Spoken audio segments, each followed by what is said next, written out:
YouTube, Quinn Wade. Coming to y'all with that instant basketball analysis on Analysis Playground on YouTube, exclusively on there forever. And we're going to talk about how the Orlando Magic had some trouble, got down by double figures, was trailing going into the fourth quarter, but figured it all out before the game was over to get the win, 118 to 111. The Grizzlies are 17 and 23. The Magic are 23 and 18. Memphis got up big. 39 to 23 is how they ended the first quarter, but they lost the second quarter 35 to 28, the third quarter 26 to 12, and they also lost the fourth quarter 34 to 32. Jaren Jackson Jr. had the floater going, the drives going, the threes going. He was basically scoring anything that he wanted to in this game, and he also played a good thing. He also played good defensively in this one. He didn't get a lot of boards like you expect him. Usually he doesn't, but other than that, he played a really good game. He played a strong performance. 33 minutes, 30 points. He was 12 of 22 from the field. He was efficient. He mixed it up. He switched it up, and it all was working for him. 3 of 5 from 3, 3 of 3 from the free throw line. He had 3 rebounds, 1 assist. He did have 4 turnovers. That was the worst part of his night. But he also had 2 steals, 2 blocks, and he ended up with 3 personal fouls, which is low for him. And then a minus 21 and plus minus. Serge Coward, he's been one of their better players, and he continued that tonight. 27 minutes, he had 17 points. He went 6 of 12 from the field, 3 of 7 from 3, and 2 of 2 from the free throw line. You're just happy that he had a above average game for himself too. He shot 50% from the field. He had a lot of points, and you have to like that. 3 rebounds, 2 assists, 2 turnovers, 2 blocks for him. He tried to do some things defensively. Sometimes it worked, sometimes it didn't, because he did end up with 4 personal fouls in this one. He was a plus 5 and plus minus. Jalen Wells didn't shoot the ball that great. In this one, he played 18 minutes. He had 2 points. He went 1 of 7 from the field and 0 of 2 from 3. He also had 2 rebounds and a turnover. No personal fouls. Was a minus 22 and plus minus. In a close game, you needed him to be better defensively and just scoring the basketball. Jock Landale made a 3 at the top of the key. Other than that, he missed every shot, going 1 of 3 from the field and 1 of 2 from 3. But since he went 3 or 4 from the free throw line, he finished with 6 points in 30 minutes. He also had 5 rebounds, 1 assist, 1 turnover, 1 steal, 1 block, which is all good to see. He also had 1 offensive rebound and 2 personal fouls and was a 0 and plus minus. Cam Spencer, you usually see him have better nights. They needed him to do more, but the best thing he did was get 11 assists. He didn't score the ball that much, but he did find his teammates so they'd be able to score. In 27 minutes, he had 7 points and went 2 of 7 from the field, 0 of 3 from the three-point line. He did also go 3 of 3 from the free throw line, but he had 7 rebounds, which was the most in the starting lineup. Everybody in the starting lineup had a rebound or more. He also had 1 turnover, no personal fouls, 2 offensive rebounds out of the 7, and he was a plus 10 and plus minus. Everybody off the bench got an assist or more and a rebound or more. Santi Aldama was either getting to the basket or shooting a 3. 30 minutes for him, 18.6 of 11 from the field, 4 of 4 from 3, 2 of 3 from the free throw line, 5 rebound, 1 assist, 1 turnover, 1 steal, 2 offensive rebound, 3 personal fouls, and he was a minus 1 and plus minus. He had the most minutes and the most points and the most shots off the bench, and he ended up doing a good job with all those things coming with the territory. Other than that, G.G. Jackson, 22 minutes, 15 points, 5 of 6 from the field, 3 of 3 from 3, 2 of 2 from the free throw line, 1 rebound, 2 assists, no turnovers, 1 personal foul, and a plus 21 and plus minus. He was really efficient, took really good shots, and he really just helped the team out as much as he could.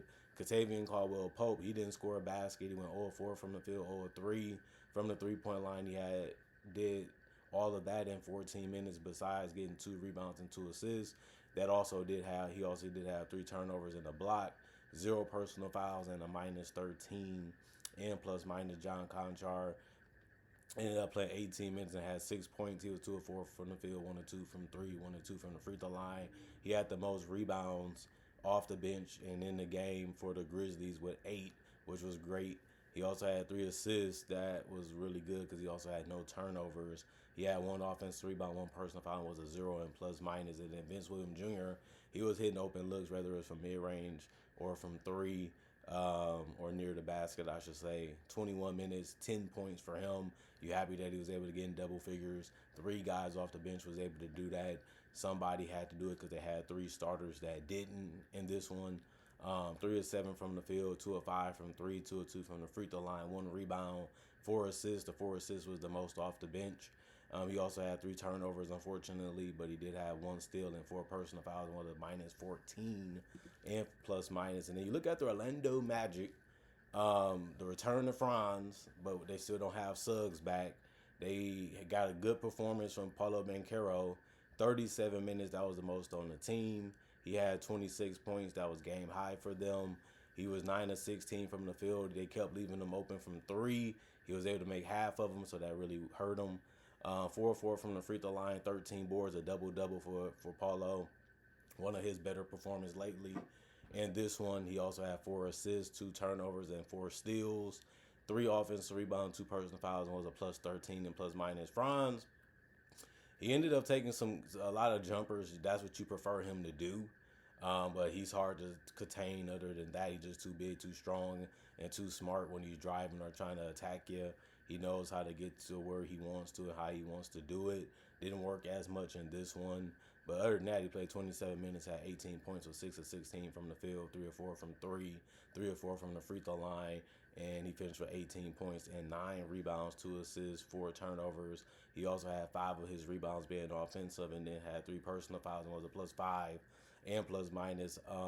Every starter got in double figures besides Wendell Carter. He finished with 9. He was close, though. He did play 29 minutes, and he went 3 of 7 from the field. Got a nice putback dunk in this one. He was 1 of 4 from 3 and 2 of 2 from the free throw line. He had 6 boards, 3 assists, and a turnover and a block. And he also had 2 offensive rebounds, 2 personal fouls, and was a plus 13 in plus minus. Desmond Bane, 34 minutes, 13 points, 5 of 13 from the field, 1 of 5 from 3, 2 of 2 from the free throw line, 4 rebounds, 5 assists, 3 turnovers, and 2 blocks. He was trying to attack. He didn't really always have a jump shot going in this one, so he didn't always settle for it. He does that every game. He's going to drive on you sometimes. He's going to find a way to make the right pass. So he's trying to make the correct decision depending on what the defense is doing.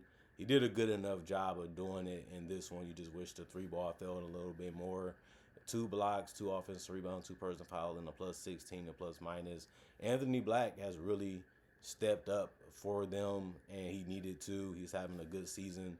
36 minutes, 21 points, 7 of 13 from the field, 4 of 7 from 3, 3 of 3 from the free throw line. He can get you in the paint. He can get you from the perimeter. He's really put a lot of work for that jump shot to be a bucket now, and it paid off. I mean, hard work pays off, and he was showing a lot of that this season, and he showed it in this game also. But he also had 6 rebounds and 7 assists. The 7 assists was the most on the team. And he also had 1 turnover and a steal, one personal foul, and a plus 17 and plus minus. And then the entire bench did score, and they all played decent in this one. Mo Wagner, 14 minutes, 7 points, 2 of 3 from the field, 1 of 2 from 3, 2 of 2 from the free throw line. That's what he's out there to do, grab a bunch of rebounds, space the floor, and finish in the paint when he can. He went 2 of 2 from the free throw line, too, so that was good to see. 4 rebounds, 1 turnover, and he did have 1 personal foul, was a minus 2 and plus minus. Tristan Da Silva, 22 minutes. He finished with 8 points, but he struggled a little bit to get it. He went 3 of 11 from the field. That was the most shots off the bench, and he also had the most minutes. And he was 0 of 4 from 3, 2 of 2 from the free throw line, 4 rebounds, 2 assists, 2 turnovers, and 4 steals. 2 offensive rebounds, no personal fouls, and a 0 and plus minus. Good game. You know, his defense was there when it needed to be there too. Noah Pinda was in the right spots at the right time. 18 minutes, 9 points, 3 of 6 from the field, 1 of 3 from 3, 2 of 2 from the free throw line. He had the most rebounds off the bench with 5. He also had 2 assists and 2 turnovers, and also was the only guy to get a block in this one off the bench. He also had 2 offensive rebounds and 3 personal fouls, and was a minus 7 and plus minus. And Goga, he was finishing near that rim, 12 minutes, 5 points. He did go 2 of 5 to get it, with going also 1 of 2 from the free throw line.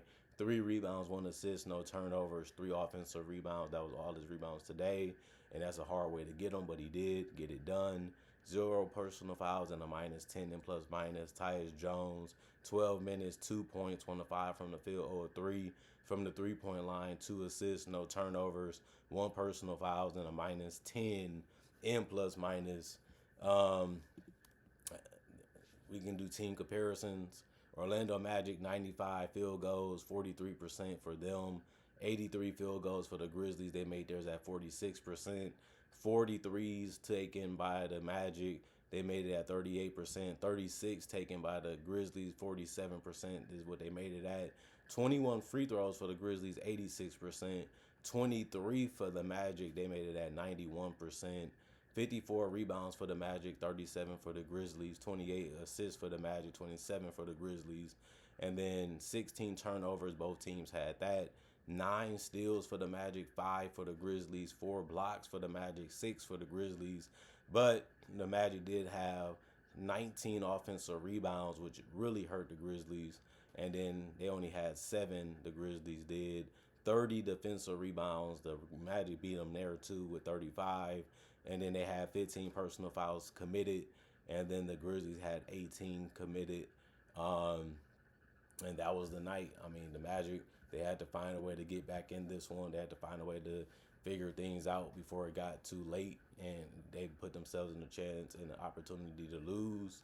And next thing you know, they was able to get it done. They was able to knock down their free throws. They was able to stay looking for good looks and good shots. And they attacked the right way. And they made a lot of more sense than what the Grizzlies was doing. I feel like the Grizzlies settled a little bit too much in the fourth quarter, especially those last 3 minutes. And the team that had the right mentality and the right aggression ended up getting the win, and it ended up being the Orlando Magic tonight. I mean, the Grizzlies was feeling good about themselves. They was playing real well. They really had the Magic struggling. It looked like the Magic was going to get blown out, but that's why you continue to play the game to see what happens. And they played it the right way throughout the last 3 quarters. The Magic did, and it was just too much for the Grizzlies to handle as they ended up losing the lead, ended up losing the game by the end of it, which sucks if you're a Grizzlies fan because you look at it, we're winning, we're going to get it, and then you just fall short and you don't win at all, especially because they played so well in the beginning and in the middle of the game, but it wasn't enough. Comment, like, subscribe, share, hit the notification bell to get the analysis when it first come out. Y'all stay blessed up. Y'all stay good. Peace. And I'll see y'all later today, hopefully with more analysis.